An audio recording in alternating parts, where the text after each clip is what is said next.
We did a few examples, like example 1 we did together. If a triangle is rotated 90 degrees clockwise, we'll check your rule list. All right, we do have a rule for when stuff is rotated 90 degrees clockwise. And it tells you exactly how the original changes to the new coordinate. All right, which is what we did if the original for point B was at 2, 2. Well, following the rule, we move that y value towards the front, make it negative, and put the x value now in the y position.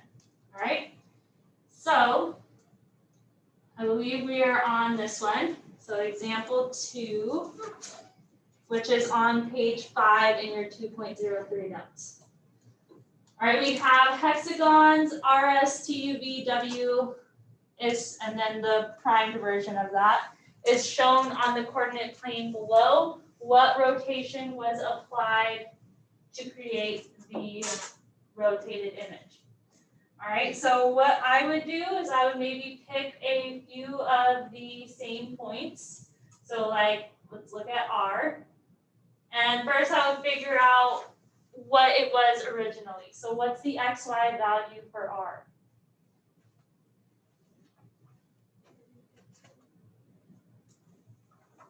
-7, 7 is what I got. Right?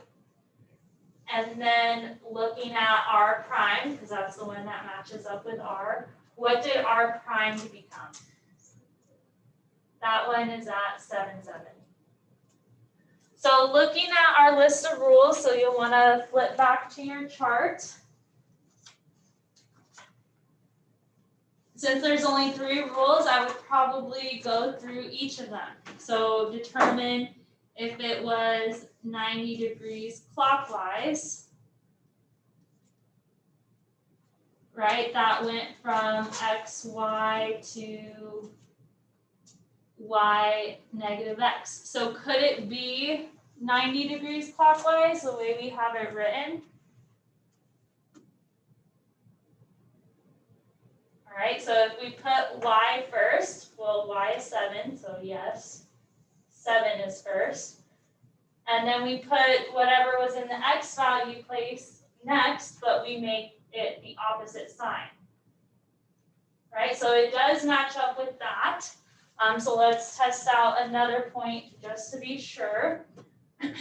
Let's test out B, right? So a point that would be really clear if that was different or not. So B, what's the original coordinate? -5, 3, good. And what is B prime? 3, 5. All right, so try it out with this rule again on the V and see if you get B prime. So move the Y value to the X position. You don't change the sign on that one. Move the X value to the Y position and change the sign. Is that what we get for B prime?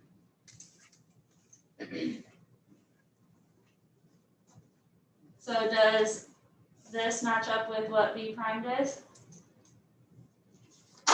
Yes, so I would say that we already found our rule. All right, it just happened to be the first one that we tried. So make sense? If I tried out the other rules, like 180-degree rotation was another rule.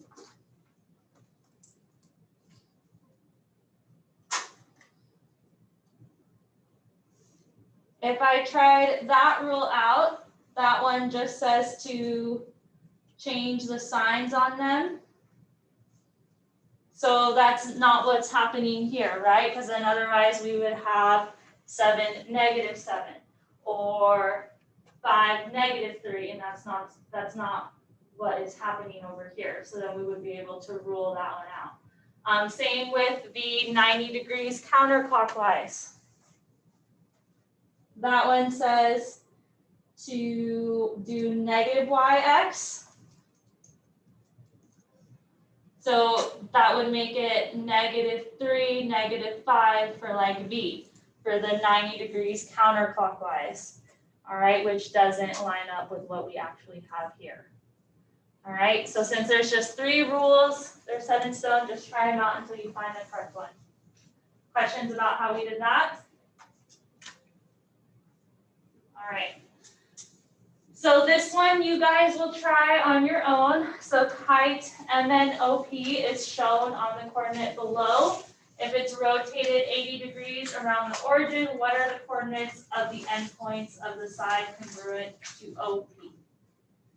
All right, so in layman's terms, we're looking for what O primed and P primed will be if it's rotated 180 degrees.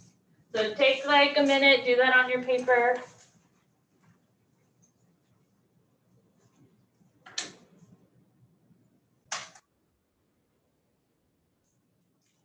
The rule is if my original coordinate is xy, my new coordinate is -x, -y. So what is the original P coordinate?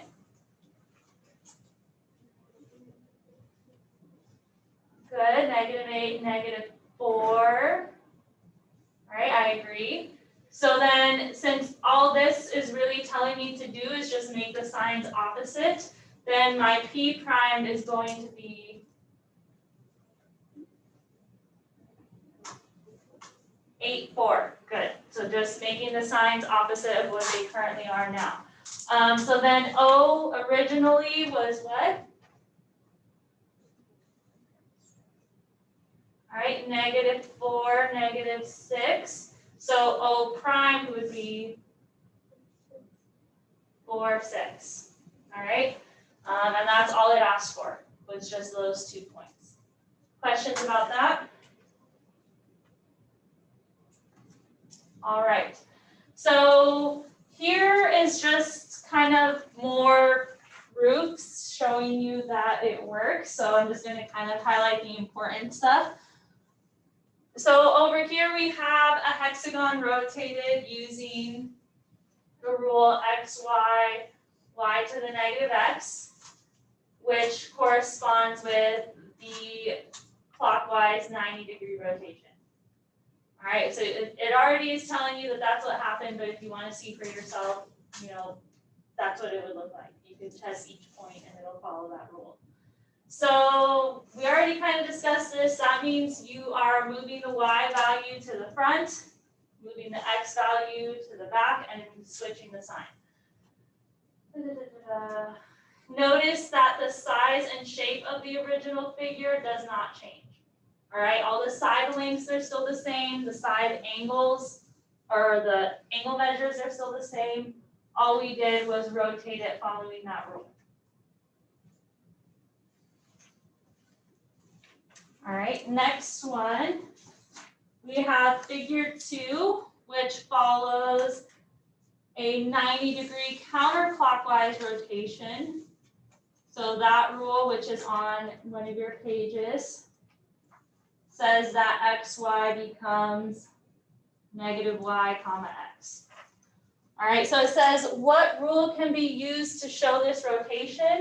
Well, since that's one of the 3 rules we learned, you would just copy the rule over. So this would be my answer. This is my rule for a 90-degree counterclockwise rotation. And then that matches what's going on here. You could test each point yourself if you like, but that's like what a counterclockwise rotation looks. Counterclockwise goes opposite way that a normal clock goes. So it'll look like this. Questions about that one? All right, the next figure illustrates a 180-degree rotation. All right, because it doesn't tell me the rule straight out, but I can see from here that the only difference from my original points to my now prime points is that the signs are switching. All right, so it's still in the same like orientation. It's not like tilted to the side like it is for the 90 degrees. It looks identical. It actually looks like I just translated it, right? But all we did there is the negative x, negative y for the roll because it's a 180 degree rotation.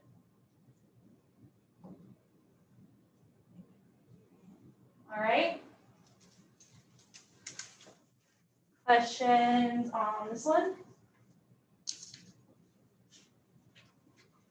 And then, for example, if I take like angle A, or not angle A, point A, and I do -1, 1, and I just see what it ended up being down here, you should have noticed that it became 1, -1.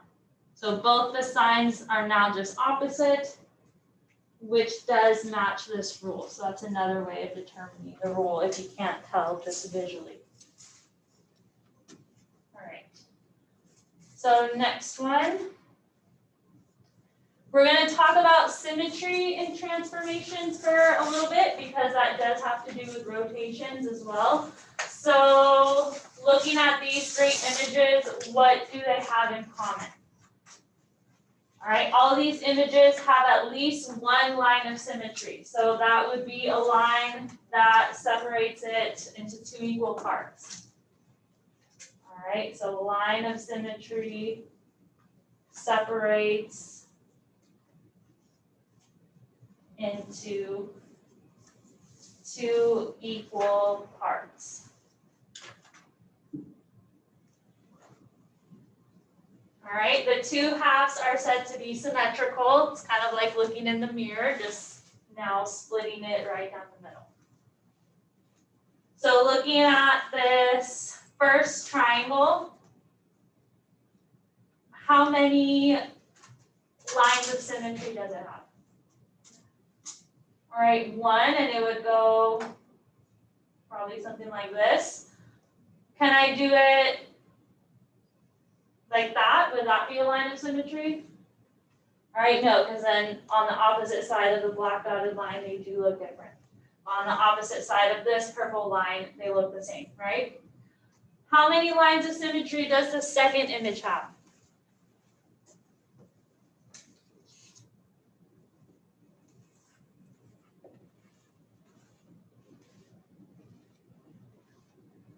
All right, I would go with at least 2, so I would just kind of test it out, see if you can draw a line down the middle, and if that separates it into 2 parts, just pretend that my lines are straight. All right, so it's the same on the left and the right side. What about if I go horizontally? How many does it have now? So here, let me move this. So pretend that this one isn't here. All right, is this equal on each side? So then that's a line of symmetry. Let's say that I did it diagonal. I don't know if that would be exactly the same, but I think you're getting the point. Like I can just draw lines of symmetry anywhere and it'll be the same on both sides. So how many lines of symmetry does the last one have potentially? 4, you think?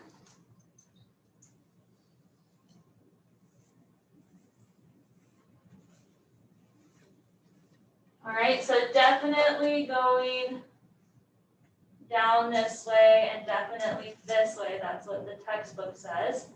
If I go down this way, I think that would also count as well. All right, I think same with this one too. The book really only said the 2 on these ones, but I would agree that those 2 look the same for those ones as well. Questions so far? All right, so lines of symmetry splits it into 2 equal parts. Over here, we have a pre-image that has a line of symmetry through a specific vertex or side will show up in the reflection. or the rotation. So what this is showing you is that rectangles have at least 2 lines of symmetry. Right, you might argue that there's more, but if it says for sure that my lines of symmetry goes here and here, and the rotated image, it should still be through those same vertices, right? Just because I rotated the image doesn't mean that it goes away those lines of symmetry. Just like how we said if a line is collinear, like between point A and B or something like that, it'll still be between point A and B in the rotated image. Make sense? All right, same with like this pentagon. There's a line of symmetry going through point A, so even though we rotated it, there's going to be a line of symmetry through that same point in the other image. Questions about that? All right, so I would just highlight that part. If a pre-image had a line of symmetry through a specific vertex or side, the corresponding vertex will also have the same line of symmetry.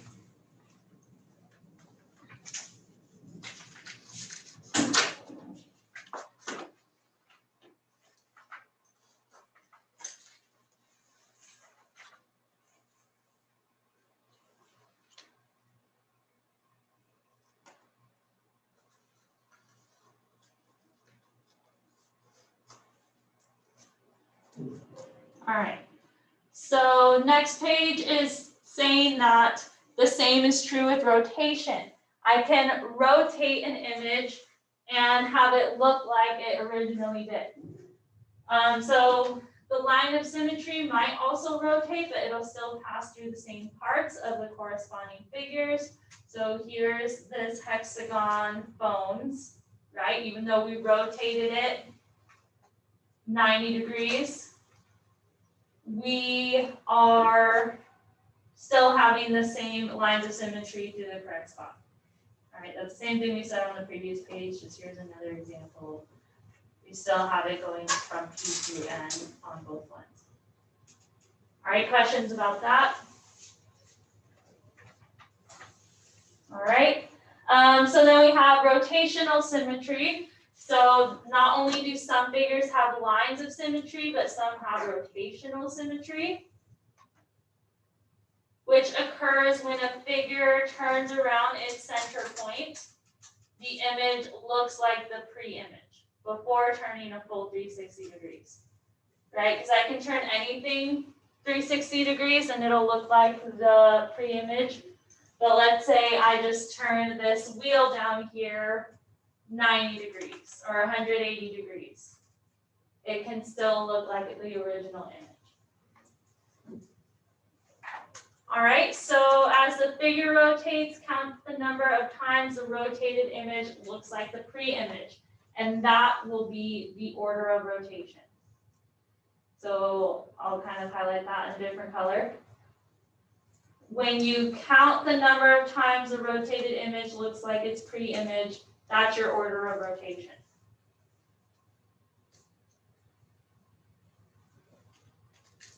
All right, we also have what's called angle of rotation, which is the degree measure the figure must rotate in order to look like itself.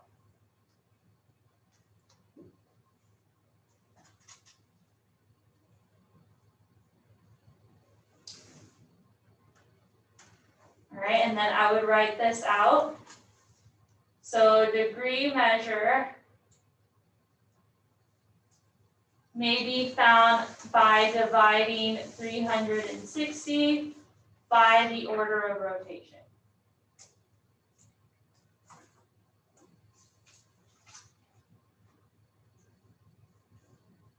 All right, so 360 divided by the order of rotation. So how many times the rotated image looks like the original will give you the degree measure for that. So you can say every 30 degrees, it looks like itself, and things like that. All right, questions?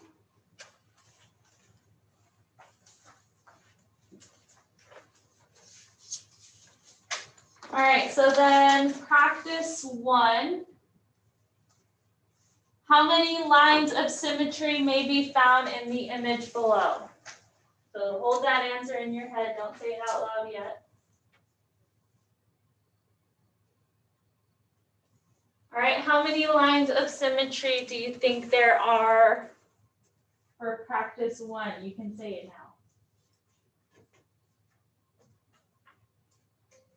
All right, I saw someone put up 1. Anyone think that there's 2? All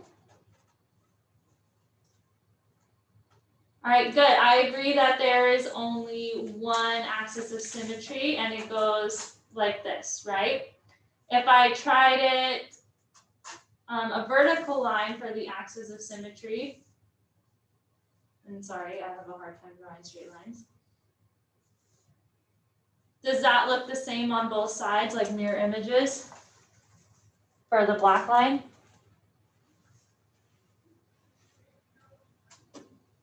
All right, no, right? Because if it did, then it would look something like that, like it would make a full circle.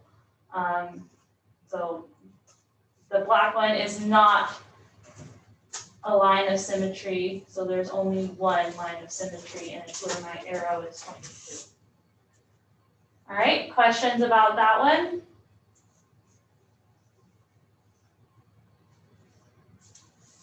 All right, so then next one. Practice 2, use the figure below to answer the question that follows. What is the order of rotation of this figure? All right, so order of rotation is the number of times the rotated image looks like its pre-image. So think of it in your head.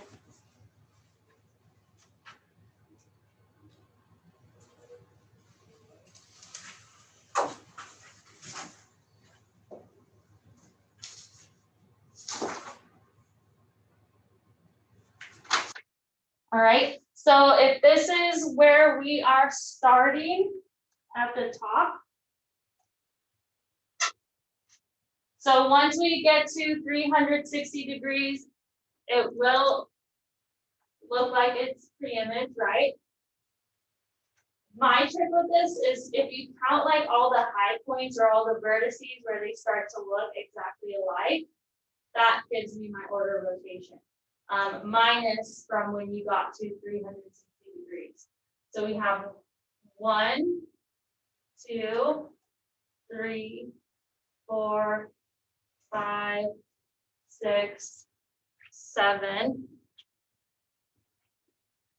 All right, and then 8 when it does look like itself. So you do count the 360 degrees. Sorry about that. All right, so every time that I rotate it to that high point, it does look like itself. So it would be the order of rotation is 8. All right, so count those vertices, the points where it looks exactly the same, and that'll give you your order of rotation.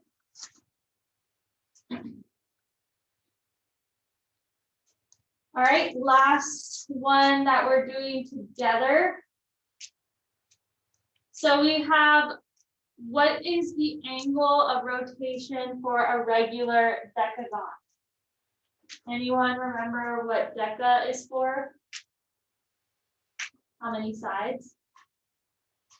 10. All right, if you didn't know, a quick Google search will tell you. All right, a decagon is 10 sides. So that means that if I have 10 sides, so picture like an octagon just with a little bit more sides, they're all the same. We're going to have 10 vertices, which would make our order of rotation 10.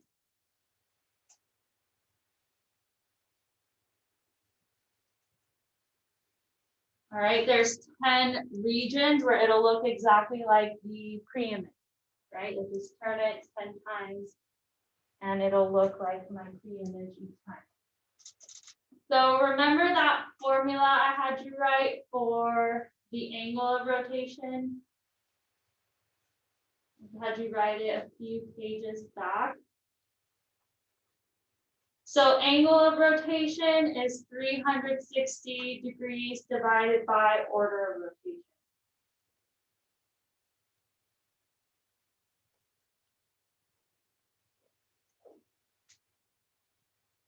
All right, that's a given. I don't think it's written out explicitly in your notes, so you'll want to write that out so you have that formula for your quiz. All right, and since order of rotation we established is 10, we're going to have 360 divided by 10, which is 36. All right, so 36 is our angle of rotation. Questions about how we figured that out?